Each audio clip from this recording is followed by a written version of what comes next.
अल्हम्दुलिल्लाहि रब्बिल आलमीन क़य्यूमिस समावाति वल अर्दीन मुदब्बिरिल खलाइकि अजमाइन व बाइसिर रुसुलि सलवातुल्लाहि व सलामुहु अलैहिम अजमाइन सुम्मस्सलातु वस्सलामु अला सय्यिदिल अंबियाइ वल मुरसलीन खातमिन नबिय्यीन रहमतिल लिल आलमीन वसीलतिना फिद्दारैन जद्दिल हसन वल हुसैन व अशहदु अन ला इलाहा इल्लल्लाह वहदहु ला शरीका लह व अशहदु अन्न सय्यदना व मौलाना व मलजअना व मअवाना मुहम्मदन अब्दुहु व रसूलुहु बिलहुदा व दीनिल हक़्क़ि अरसलह सल्लल्लाहु अलैहि व आलिहि व अस्हाबिहि अजमाइन अम्मा बअदु फ़अऊज़ु बिल्लाहि मिनश शैतानिर रजीम बिस्मिल्लाहिर रहमानिर रहीम इन्नमा अमवालुकुम व औलादुकुम फितना सदक़ल्लाहु मौलाना अज़ीम व बल्लगना रसूलुहुन नबियुल करीमुर रऊफ़ुर रहीम इन्नल्लाह व मलाइकतहु युसल्लूना अलन नबी या अय्युहल्लज़ीना आमनू सल्लू अलैहि व सल्लिमू तस्लीमा अस्सलातु वस्सलामु अलैका या सय्यदी या रसूलल्लाह व अला आलिका व अस्हाबिका या सय्यदी या हबीबल्लाह। वो कमाले हुस्ने हुजूर है, वो कमाले हुस्ने हुजूर है कि गुमाने नक्स जहां नहीं। यही फूल खार से दूर है, यही शम्मा है कि धुआं नहीं। मैं निसार उनके कलाम पर मिली यूं तो किसको जुबान नहीं। वो सुखन है जिसमें सुखन न हो, वो बयां है जिसका बयां नहीं। तेरे सामने यूं है दबे लचे फुसाहा अरब के बड़े बड़े, कोई जाने मुंह में जुबान नहीं, नहीं बल्कि जिस्म में जान नहीं। बखुदा खुदा का यही है दर, नहीं और कोई मफर मकर। जो वहां से हो यहीं आके हो, जो यहां नहीं तो वहां नहीं। करूं तेरे नाम पे जान फिदा, न बस एक जान दो जहां फिदा, दो जहां से भी नहीं जी बरा। करूं क्या करोड़ों जहां नहीं, करूं मदह अहले दुवर रिजा। पड़े इस बला में मेरी बला, मैं गदा हूं अपने करीम का, मेरा दीन पारे ना नहीं। वो कमाले हुस्ने हुजूर है कि गुमाने नक्स जहां नहीं। यही फूल खार से दूर है, यही शम्मा है कि धुआं नहीं। नहायत ही इज्जत व एहतराम के लायक हाज़रीनों सामीन किराम, उलमाए जी एहतशाम, आज की इस नशिस्त का मकसद तो आपने समात फरमा लिया। एक दो बातें अर्ज करना मकसूद है। मेरे और आपके करीम परवरदिगार ने सारी नेमतें खुद हमें अता फरमाई और फिर फरमाया कि ये माल और औलाद ये तुम्हारे लिए आजमाइश है, फितना है। ये माल और औलाद तुम्हारे लिए आजमाइश का बाइस है। दोनों तरह जिन्हें मैं माल और औलाद नहीं देता, उनके लिए आजमाइश ये होती है कि ये सब्र कितना करते हैं। जिन्हें माल और औलाद देता हूं उनकी आजमाइश ये होती है उस माल को खर्च कहां करते हैं, किस तरह करते हैं, और अपनी औलाद की तरबियत व परवरिश किस तरह करते हैं। फिर ये माल आजमाइश बनता है जब इसे अल्लाह की राह में देने का वक्त आए। अल्लाह की राह में कहां है? मस्जिद के लिए, मदरसा के लिए, मुजाहिद के लिए, गुरबा के लिए, मसाकीन के लिए, यतीमों के लिए, अपने वालिदैन पर खर्च करना, बहन भाइयों के हुकूक की अदायगी करना, औलाद की तरबियत के लिए इसे सर्फ करना, ये अल्लाह के लिए खर्च करना है। अपने माल को ऐसे शख्स के हवाले करना जिससे ना कोई रिश्ता है, ना कोई ताल्लुक है, ना कोई वास्ता, ना कोई जान पहचान है, बस इसलिए देना कि जब मैं इसे माल दूंगा तो मेरा अल्लाह मुझसे राजी होगा। इस नुक्ते पर आदमी का आना बड़ा मुश्किल होता है, तो गोया माल उसके लिए आजमाइश का बायस बन जाता है। अब इसमें कसीर मिसालें हैं कि एक शख्स हुजूर की बारगाह में हाजिर है, अर्ज करता है, ए अल्लाह के हबीब, मेरे लिए माल की दुआ कीजिए, अल्लाह माल की कसरत अता फरमाए। मेरे आका फरमाते हैं, अल्लाह के बंदे, क्या तू इस बात पर राजी नहीं कि तेरा अल्लाह और तेरा रसूल तो इससे राजी है? कहा, जी वो तो ठीक है, लेकिन फिर भी दुनिया में टोर टप्पे के लिए, लोगों के सामने दिखावे के लिए माल तो फिर चाहिए होता है ना। जिंदगी गुजारने के लिए माल की जरूरत है। हुजूर दुआ फरमाए। 2-3 बार टालने के बाद हुजूर ने एक दिन दुआ फरमा दी कि या अल्लाह, इसके माल में कसरत फरमा। अब उसके पास जो बकरियां थी वो दिन ब दिन बढ़ना शुरू हुई। वो जो 5 वक्त मस्जिद में आता था उसे मस्जिद की कबूतरी कहा जाता था। यानी यूं समझिए जैसे इसने मस्जिद में अंडे दिए हुए हैं और उनके ऊपर बैठा है। और आप समझते हैं कि जब जानवर को अंडों पर बैठाया जाता है कितना वक्त उसका गुजरता है वहां पर। घर में मुर्गी जब बैठाते हैं अंडों पर तो उसका कसीर वक्त अंडों के ऊपर गुजरता है। तो मस्जिद की कबूतरी कहा जाता। अब बकरियां बढ़ गई ना, तो मदीना से थोड़ा दूर जाना पड़ा, तो वो सुबह और शाम की नमाजों में आने लगा। फिर थोड़ा और दूर हुआ, फिर सुबह की नमाज में, फिर जुमे के जुमे। माल इतना कसीर हो गया कि मदीने की वादियां उसके लिए कम पड़ गई, उसे और दूर जाना पड़ा। तो फिर कभी आया कभी ना से, ये कैफियत हो गई। तो जब ज़कात का हुक्म नाफिज हुआ, अल्लाह के महबूब रसूल ने भेजा कि जाओ ज़कात लेकर आओ। तो उसने कहा, ठीक है, तुम जाओ, अभी बाकियों से लो, मैं खुद इसका हिसाब करके पहुंचा देता हूं। लेकिन ज़कात नहीं पहुंचाई।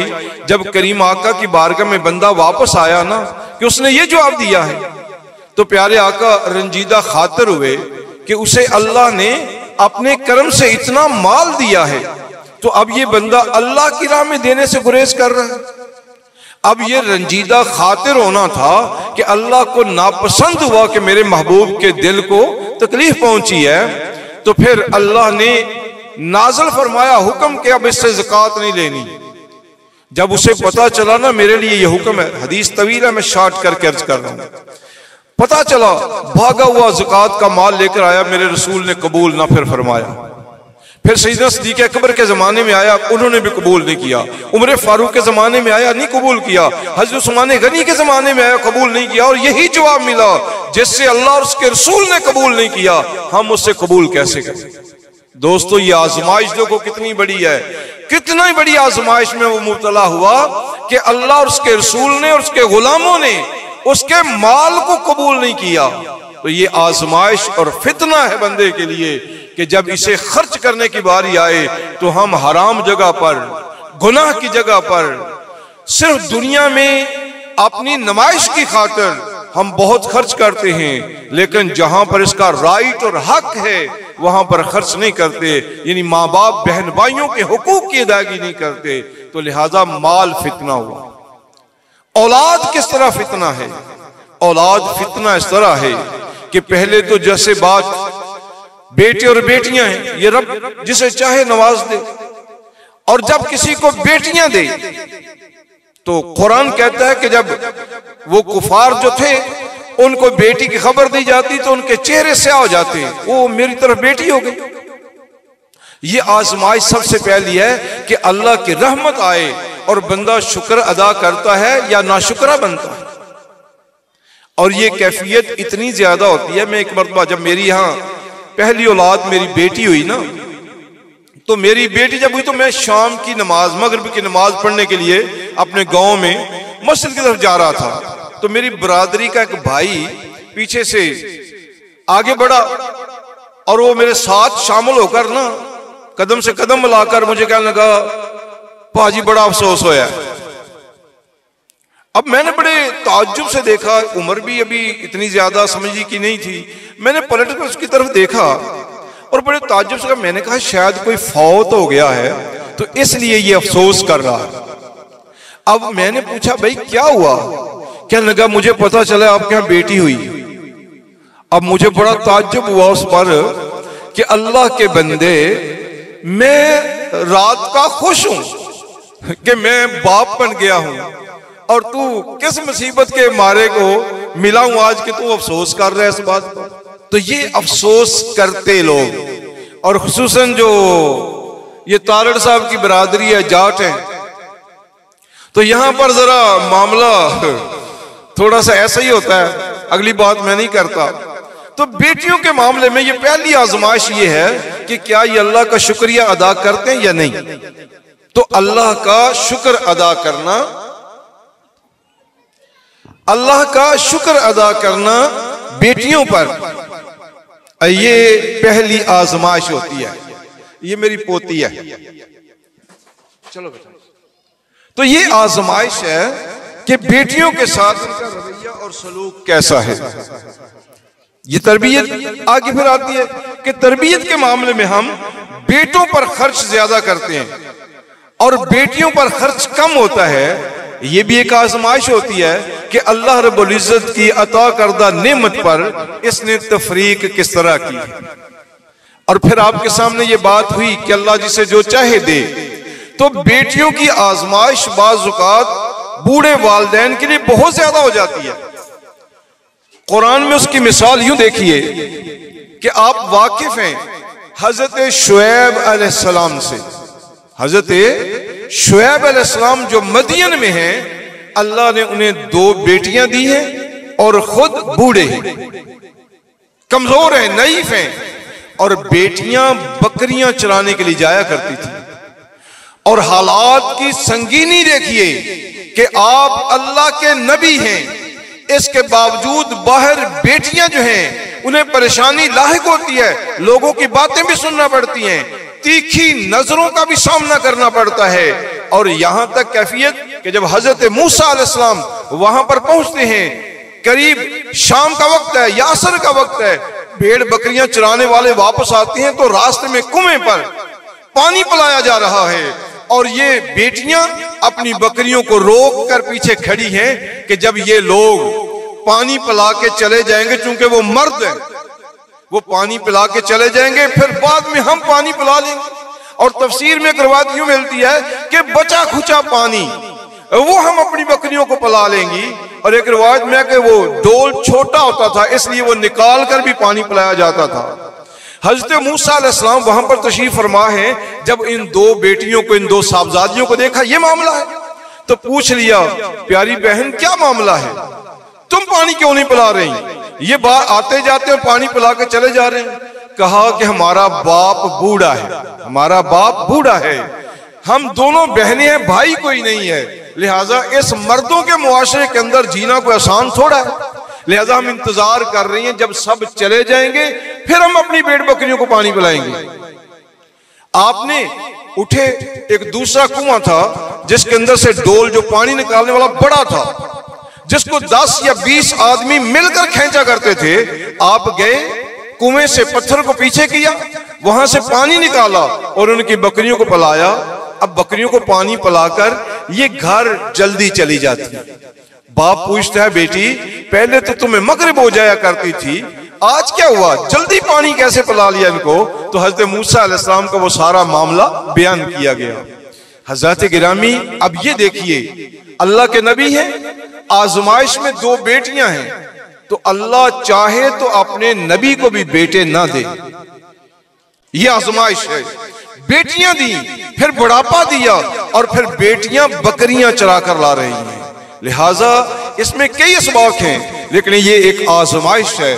और दूसरी याद रखिए, आज भी और फितन दौर में जब बेटियां अपने माँ बाप की मजबूरी के तहत स्कूल कॉलेज या दीगर कहीं काम काज के लिए निकलती हैं, हमारी कैफियत और हालत क्या होती है। आज अफसोस से कहना पड़ता है कि वो लोग जो ये जानते हैं, अभी अल्लामा साहब बयान कर रहे थे कि बेटियों को जिंदा दरगोर किया करते थे। एक सहाबी अर्ज कर रहे हैं, मैंने 8 बेटियों को जिंदा दफना दिया। अब जरा ये देखिए कितना मुश्किल दौर होगा जब बेटियों को बाप दफना रहा है। उसकी वजह क्या है?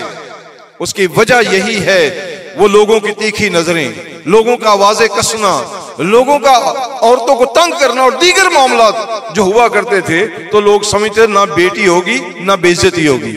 और आज भी कैफियत कितनी सख्त हो चुकी है। आप बताइए तो सही, क्या हमारी माएं बहनें बेटियां जानती हैं, आप समझते हैं क्या आज हमारी इज्जतें मुसलमानों के हाथों से भी महफूज है? क्या यहां पर मुस्लिम मुल्क नहीं है? लेकिन आज किन हालात से है? और आज भी ये देखा जाता है, आजमाइशें हैं ये। उन वालिदैन से जाके पूछिए जो गरीब हैं और बेटा कोई नहीं, बेटियां कमाने के लिए निकलती हैं, फिर वालिदैन पर क्या गुजरती है और उन बेटियों पर क्या गुजरती है। ये वो वक्त होता है जब बड़ा सब्र करना पड़ता है। ये कितनी बड़ी आजमाइश है कि माँ बाप माजूर हों, कमजोर हों और बेटियों को कमाने के लिए निकलना पड़े, और फिर हमारे जैसे लोगों से उनका वास्ता पड़े, और क्या कुछ हम उनको कहते हैं और क्या कुछ उनके बारे में हम सोचते हैं। ज़ात गिरामी, चलो ये मामला तो हो गया इस तरह का। आप सारे समझदार लोग हैं, कुछ ऐसे भी हैं जिनके यहाँ बेटियां, जिनको ब्याह दिया होगा, शादी की होगी, क्या ख्याल है, दामादों से बड़े खुश हैं। अक्सर लोगों के घरों में दुआ हो रही थी, या अल्लाह साड़ी कुड़ी मर जाए, साड़ी जान छूट जाए। हाँ, ये बात पक्की है। और वो बंदा जिसकी शादी की जाती है ना, वो घर वाले उसको सीधे मुंह से बुलाते भी नहीं, शादी के बाद वो बेगम पर वजीर आजम लग जाता है। हालांकि मेरे और आपके रसूल ने ऐलान फरमाया है, लोगों तुम्हारी बीवियां तुम्हारी कैद में हैं और क़यामत वाले दिन कैदियों के बारे में पूछा जाएगा। बताइए तो सही, बेटी के साथ जितना कितना हम प्यार करते हैं, बीवी किसी की बेटी नहीं है। क्या वो जब रोएगी तो उसकी मां या बाप को दुख नहीं पहुंचेगा, बहन भाइयों को दुख नहीं पहुंचेगा? तुम्हारी मां किसी की बेटी नहीं है, सिर्फ तुम्हारी बेटी है। याद रखिए, इस दिखलावे के दौर के अंदर अपने आप को संभालिए। हम जो रवैया मुख्तलिफ जगह पर मुख्तलिफ कर रहे हैं, इसका जवाब अल्लाह को देना है जाके। और इस दौर के अंदर जो बेटियों पर लोग नाखुश होते हैं, उसकी एक वजह यह भी है, हमारी माएं या बाप रातों को बैठकर कभी कभी ये बातें करते थे कि लोग बेटियों से नाखुश इसलिए नहीं होते कि ये रातों को उठ उठ के खाती हैं, बल्कि परेशान इसलिए होते हैं कि पता नहीं इनके नसीब कैसे निकले। दोस्तों, हम तो कम से कम कोशिश करें ना कि जब किसी की बेटी को घर लाएं तो उसे बेटी की इज्जत दें, बेटी का मकाम दें, उसे फख्र हो कि मेरा ससुर मेरा बाप है, मेरी सास मेरी माँ है। ऊंच नीच हो जाना और बात है, लेकिन इसी तरह का जज्बा हमारे अंदर हो कि जब हम अपनी बहू को देखें तो वो पूरे जज्बात हमारे दिल में हों जो हमारी सगी बेटी के लिए होते हैं। फिर आप देखें कि लोग बेटियों पर कितना फख्र करेंगे, लोग बेटियों के लिए कितना खुश होंगे और बेटियों के लिए कितना अल्लाह का शुक्र अदा करेंगे। तो पता ये चला, नसीहतन ये बात है, मुआशरा बंदे के रवैये को तब्दील करता है। जब बेटियों के साथ उसने सलूक नहीं होगा तो नतीजतन क्या होगा? नतीजतन ये होगा कि लोग बेटियों के लिए फिर नाखुश होंगे। और एक बात ये बरादरी, जाट बरादरी में कोशिश की जाती है बेटों को विरासत मिले, बेटियों को विरासत ना मिले। ओ भाई, बेटियां कहीं से पकड़ कर लाए हो? क्या वो तुम्हारी औलाद नहीं? क्या वो तुम्हारा खून नहीं? क्या वो तुम्हारी अपनी नहीं?